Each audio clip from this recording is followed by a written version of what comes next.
లక్ష్మీదేవి ఎక్కడ ఉండదు, లక్ష్మీదేవి ఇంట్లోకి రాకుండా ఉండడానికి కారణాలు ఏంటి అనేది మీరు తప్పకుండా తెలుసుకోవాలి. చూడండి, ఒక 3 పాయింట్లు చెప్తాను, అవి చక్కగా విని పాటించండి. మొదటిది వచ్చేసి సంధ్యాకాల సమయంలో అనగా సాయంకాల సమయములో నిద్రపోకూడదు.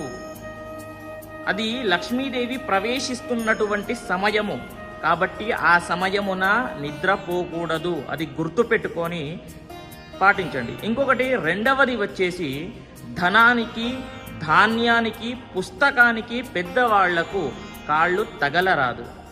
అలా చేస్తే లక్ష్మీదేవికి కోపం వస్తుంది. మూడవది ఖచ్చితంగా వినండి, ఎందుకు అని అంటే ఇదే మెయిన్ పాయింట్. వినండి, ఎక్కడైతే స్త్రీలు ఉంటారు కదా, వాళ్ళ కంటి నుండి నీరు ఎక్కడైతే కారుతుందో అక్కడ లక్ష్మీదేవి ఉండనే ఉండదు.